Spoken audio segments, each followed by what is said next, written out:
Hello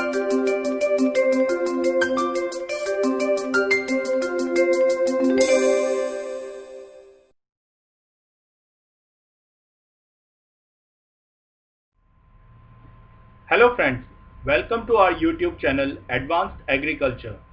Education leads to advancement.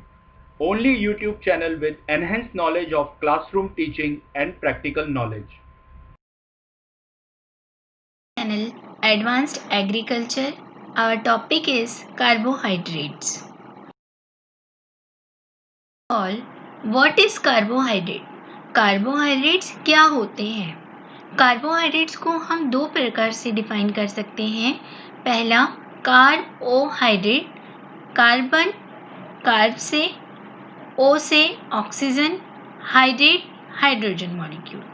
It means carbohydrate में तीन type के एलिमेंट्स प्रेजेंट होते हैं, कार्बन, ऑक्सीजन एंड हाइड्रोजन. इसका जो जनरल फॉर्मूला है CH2ON.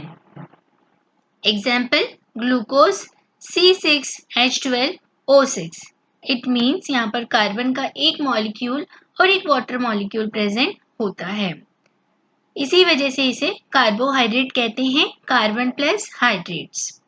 दूसरी डेफिनेशन पॉलीहाइड्रोक्सी ऑफ एल्डिहाइड और ketones. They both are functional group. ये दोनों एक तरीके से कार्यकारी समूह या फंक्शनल ग्रुप हैं. पॉलीहाइड्रोक्सी यानी मल्टीपल हाइड्रोक्सी ग्रुप्स या मल्टीपल OH ग्रुप्स. कार्बोहाइड्रेट के बेसिक स्ट्रक्चर में बहुत सारे हाइड्रोक्सी ग्रुप्स प्रेजेंट होते हैं जिन्हें हम OH ग्रुप भी बोलते हैं. दूसरा, यहाँ पर किसी कार्बोहाइड्रेट में एल्डिहाइड ग्रुप प्रेजेंट होता है और किसी कार्बोहाइड्रेट में कीटोन ग्रुप प्रेजेंट होता है. फंक्शनल ग्रुप के बेसिस पे टू टाइप के कार्बोहाइड्रेट्स हम बता सकते हैं जिन्हें एल्डिहाइड ग्रुप प्रेजेंट होने पर एल्डोजेस तथा कीटोन ग्रुप प्रेजेंट होने पर कीटोजेस कहा जाता है. तो ये इनकी परिभाषा हुई. Are the most abundant biomolecule on Earth. अब एक शब्द है बायोमोलिक्यूल. बायोमोलिक्यूल जैसे कि fat, lipid, protein, nucleic acid, ये सभी बायोमोलिक्यूल्स हैं.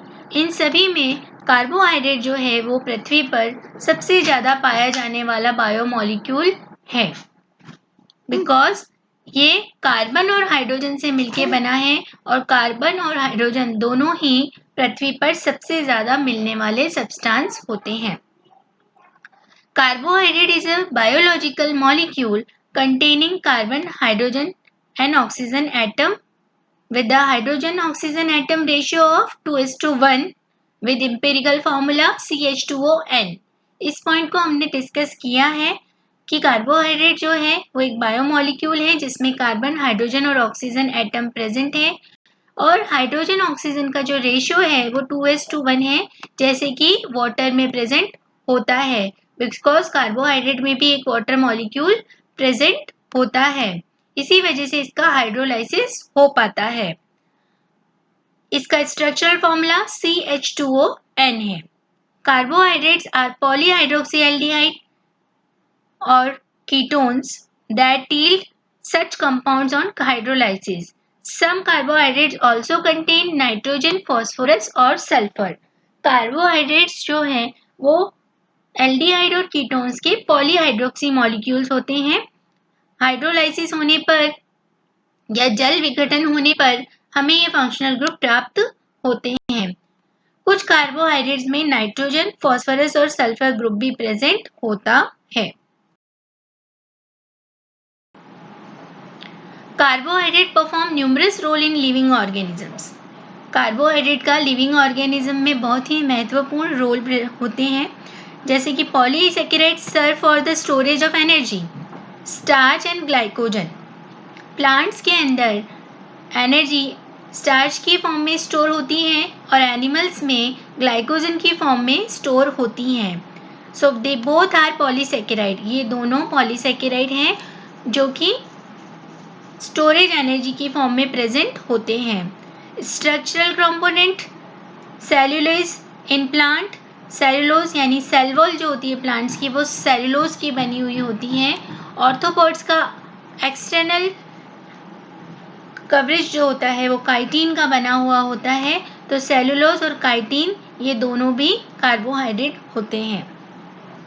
The 5-carbon monosaccharide ribose is an important component of coenzymes, that is ATP, FAD and NAD. 5-carbon monosaccharide ribose, 5 carbon वाला मोनोसेकेराइड शुगर जो है वो इन कोएंजाइम्स का बेसिक कंपोनेंट है। और हम जानते हैं ATP, FAD, NAD सभी बायोकेमिकल बायोफिजियोलॉजिकल पाथवेज में हाई एनर्जी कंटेनिंग मॉलिक्यूल्स होते हैं। And the backbone of genetic molecule known as RNA, ribose nucleic acid, जो कि एक जेनेटिक मॉलिक्यूल होता है वायरसेस में, बैक्टीरियाज में, उनके बेसिक स्ट्रक्चर का पार्ट है 5 कार्बन वाली monosaccharide ribose sugar. The related deoxyribose is a component of DNA deoxyribose nucleic acid। ये दूसरा न्यूक्लिक एसिड है जिनमें की 5 carbon monosaccharide ribose sugar present होती है। बस यहाँ पर एक ऑक्सीजन मॉलिक्यूल की कमी होती है, इसीलिए इसे डीऑक्सीराइबोज शुगर कहा जाता है, जो कि इसमें प्रेजेंट होती है। ये भी 5 कार्बन मोनोसेकेराइड होती है। Saccharides and their derivative include many other important biomolecules that play key role in immune system, fertilization, preventing pathogenesis, blood clotting and development. Saccharides यानी कार्बोहाइड्रेट और उनके जितने भी व्युत्पन्न हैं वो इम्पॉर्टेंट बायोमोलिक्यूल्स होते हैं और वो इस सभी प्रकार के सिस्टम्स में, इम्यूनो सिस्टम हुआ या फर्टिलाइजेशन की प्रोसेस हुई, पैथोजेनेसिस को प्रिवेंट करना हुआ, ब्लड क्लॉटिंग हुई या किसी भी अदर डेवलपमेंटल पाथवे में ये बहुत इंपॉर्टेंट रोल प्ले करता है। Classification of carbohydrate, classification of carbohydrate, carbohydrate को हम 3 मेजर क्लासेस में डिवाइड कर सकते हैं on the basis of number of saccharide molecule, monosaccharide, oligosaccharide and polysaccharide. Monosaccharide यहाँ पर एक मॉलिक्यूल प्रेजेंट है, ओलिगोसैकेराइड यहाँ पर मोर देन 1 मॉलिक्यूल प्रेजेंट है, पॉलीसैकेराइड यहाँ पर मल्टीपल सैकेराइड मॉलिक्यूल प्रेजेंट है। Sources of carbohydrate, cereals, wheat, rice, potato, sugarcane, fruit, bread, milk and etcetera. बहुत सारे ऐसे सोर्सेज हैं जिनसे कि हमें कार्बोहाइड्रेट प्राप्त होते हैं। जैसा कि नाम से इसके शो हो रहा है, मोनो मतलब एक और सैकेराइड यानी sugar molecule. The simplest form of the carbohydrates, the monosaccharides, are either aldehyde or ketone with 2 or more hydroxyl group. Carbohydrate का सबसे सिंपलेस्ट फॉर्म है मोनोसैकेराइड, जिसका हाइड्रोलाइसिस होने पर या तो आपको एल्डिहाइड ग्रुप प्राप्त होगा या आपको कीटोन ग्रुप प्राप्त होगा, या फिर हम इसको ऐसे बोल सकते हैं कि ये 2 से ज़्यादा हाइड्रोक्सिल ग्रुप के साथ एल्डिहाइड ग्रुप या फिर कीटोन ग्रुप के साथ मिलकर के एक मोनोसैकेराइड मॉलिक्यूल बनता है। मोनोसैकेराइड कलरलेस होते हैं, क्रिस्टलाइन सॉलिड फॉर्म में प्रेजेंट होते हैं और वाटर में फ्रीली सॉल्युबल होते हैं। नॉन पोलर सॉल्वेंट्स के अंदर ये इनसॉल्युबल होते हैं, स्वाद में मीठे या स्वीट होते हैं। एग्जाम्पल्स, ग्लूकोज जिनको डेक्सट्रोज भी बोलते हैं, फ्रक्टोज, गैलेक्टोज एक्सेट्रा।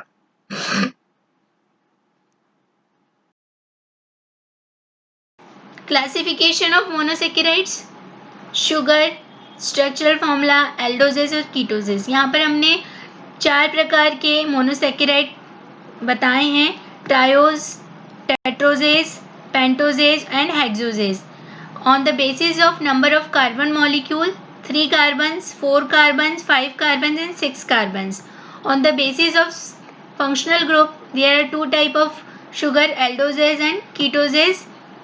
अगर यहाँ पर एल्डिहाइड ग्रुप प्रेजेंट है तो ग्लीसरल्डिहाइडेज बोलेंगे और अगर कीटोजेस प्रेजेंट है तो डीहाइड्रोक्सी एसीटोन इसे बोलेंगे। इसी प्रकार से टेट्रोजेस, पेंटोजेस और हेक्सोजेस में भी डिफरेंट नाम है on the basis of functional group. Monosaccharide जैसे कि मोस्ट इम्पॉर्टेंट मोनोसेकेराइड है ग्लूकोज, वो कि एसेंशियल एनर्जी सोर्स है ऑल बॉडी फंक्शंस के लिए। इसका दूसरा नाम डेक्सट्रोज है, इसे ब्लड शुगर भी कहा जाता है। और ये डाइसेकेराइड का कंपोनेंट, किसी भी डाइसेकेराइड का एक कंपोनेंट है। गैलेक्टोज ये नेचर में फ्रीली प्रेजेंट होता है और ये ग्लूकोज के साथ मिक्स होकर के लैक्टोज शुगर बनाता है, जिसे मिल्क शुगर भी बोलते हैं। फ्रक्टोज सबसे ज़्यादा मीठा, जिसे स्वीटेस्ट शुगर बोलते हैं, ये सुक्रोज से 1.5 गुना ज़्यादा मीठा होता है और इसे फ्रूट शुगर भी कहा जाता है। These are the structures of galactose, glucose and fructose. 5 carbon ring is 6 carbon ring is present. 5 carbon ring is present here. CH2 molecule is present here. Oligosaccharides, इसे कंपाउंड शुगर भी बोलते हैं। These are compound sugars that yield 2 to 10 molecule of same और different monosaccharides on hydrolysis. जब oligosaccharides का hydrolysis किया जाता है तब वो 2 से लेके 10 तक सेम या फिर डिफरेंट, यानी कि ओलिगोसैकेराइड एक जैसे मॉलिक्यूल, एक जैसे मोनोसैकेराइड से मिलकर भी बना हुआ हो सकते हैं और अलग अलग टाइप के मोनोसैकेराइड से मिलकर भी बना हुआ होता है। जब इसका हाइड्रोलाइसिस किया जाता है तो ये अपनी बेसिक यूनिट्स में डिवाइड हो जाता है। Accordingly, an oligosaccharide yielding 2 molecule of monosaccharide on hydrolysis is designated as disaccharide. अगर कोई ओलिगोसैकेराइड हाइड्रोलाइसिस पे 2 मोनोसैकेराइड यूनिट में डिवाइड होता है तो उसे डाइसैकेराइड बोलते हैं, और अगर 3 मोनोसैकेराइड मॉलिक्यूल यील्ड होते हैं तो उन्हें ट्राइसैकेराइड कहा जाता है। These are the particular examples of disaccharide, trisaccharide, tetrasaccharide and pentasaccharide.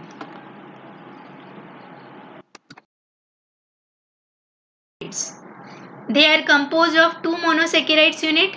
Cells can make disaccharide by joining 2 monosaccharide by biosynthesis.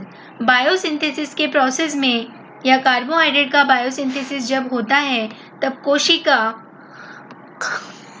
2 monosaccharide unit को जोड़ करके एक डाइसैकेराइड मॉलिक्यूल बनाती है जिसमें एटीपी कंजप्शन होता है। यहाँ पर हम एग्जाम्पल देख सकते हैं, ग्लूकोज और फ्रक्टोज से मिलकर शुगर फॉर्म होती है जिसे टेबल शुगर कहते हैं, और ये naturally sugar cane, sugar beet, Honey, maple syrup इन सभी में प्रेजेंट होती है। सुक्रोज में be purified from plant sources into brown, white and powder sugar. अगर इसको और ज़्यादा एडवांस फॉर्म में लेके जाएं तो ये ब्राउन, वाइट और पाउडर शुगर की फॉर्म में हमें मिलती है। लैक्टोज जो है, जिसे मिल्क शुगर बोलते हैं, वो ग्लूकोज और गैलेक्टोज से मिलके बनी है। The primary sugar in milk and milk product से हमको मिली है। Many people have problem digesting large amount of lactose. बहुत सारे लोगों को लैक्टोज को डाइजेस्ट करने में प्रॉब्लम होती है, जिसे हम लैक्टोज इंटॉलरेंस भी कहते हैं। थर्ड, माल्टोज ग्लूकोज और ग्लूकोज से मिलके बना है। ये प्रोड्यूस्ड व्हेन स्टार्च ब्रेकडाउन, जब स्टार्च का ब्रेकडाउन होता है तब हमें ये माल्टोज मिलता है। Used naturally in fermentation reactions of alcohol and beer manufacturing. Beer manufacturing और अल्कोहल प्रोडक्शन या फर्मेंटेशन यूनिट्स में ये जनरली हमको मिल सकती है maltose.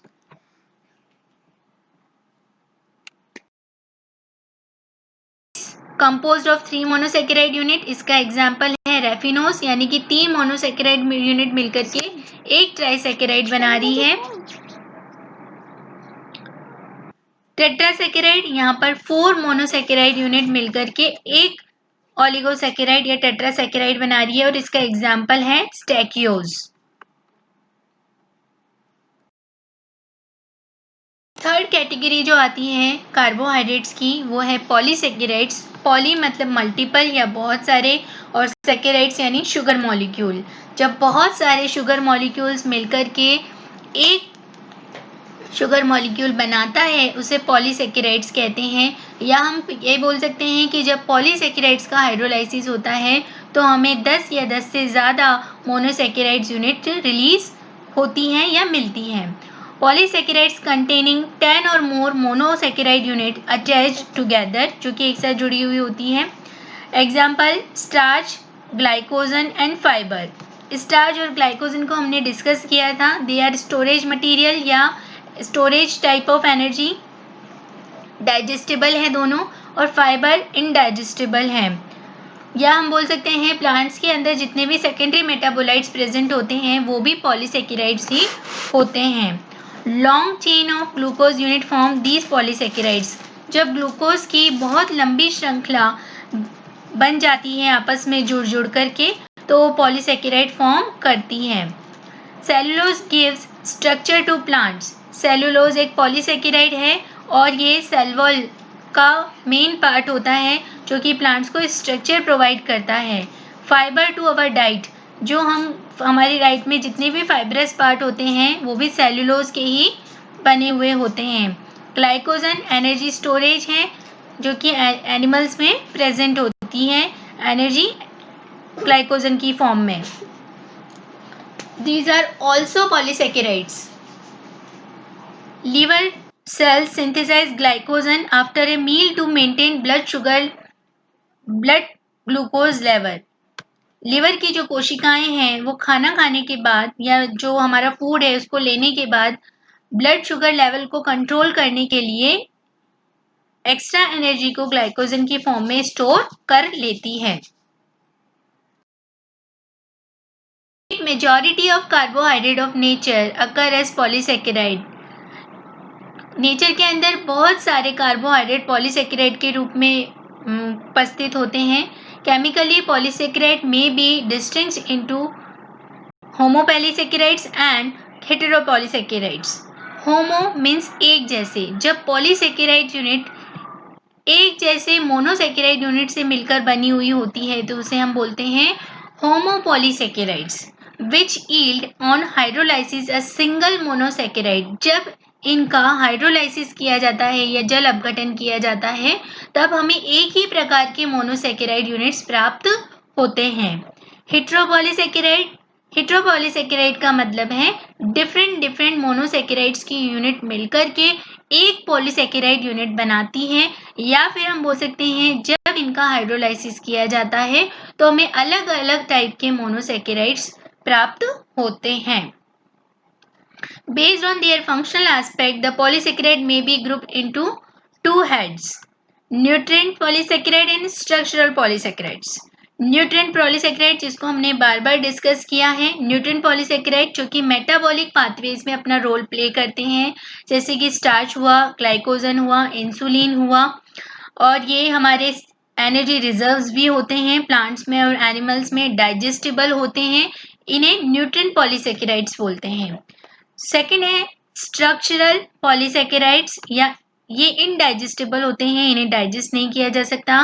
These serve as rigid mechanical structure, या हम इनको बोल सकते हैं मैकेनिकल स्ट्रक्चरल पॉलीसेकेराइड्स, क्योंकि ये प्लांट्स का और एनिमल्स का आउटर पार्ट बनाते हैं या स्ट्रक्चरल पार्ट बनाते हैं, जैसे कि सेल वॉल, सेलुलोज हो गया, पैक्टिन हो गया, काइटिन हो गया, और अदर कॉन्ड्रियोटिन जो कि हाइलुरोनिक एसिड, ये सभी पॉलीसेकेराइड्स हैं, स्ट्रक्चरल पॉलीसेकेराइड्स। तो स्टूडेंट्स यहाँ पर हमने कार्बोहाइड्रेट्स की डेफिनेशन से लेके उनके टाइप्स और उनके एग्जाम्पल्स को डिस्कस किया। नेक्स्ट लेक्चर में हम प्रोटीन्स, उसके टाइप्स, उनके स्ट्रक्चर्स को डिस्कस करेंगे। Thank you.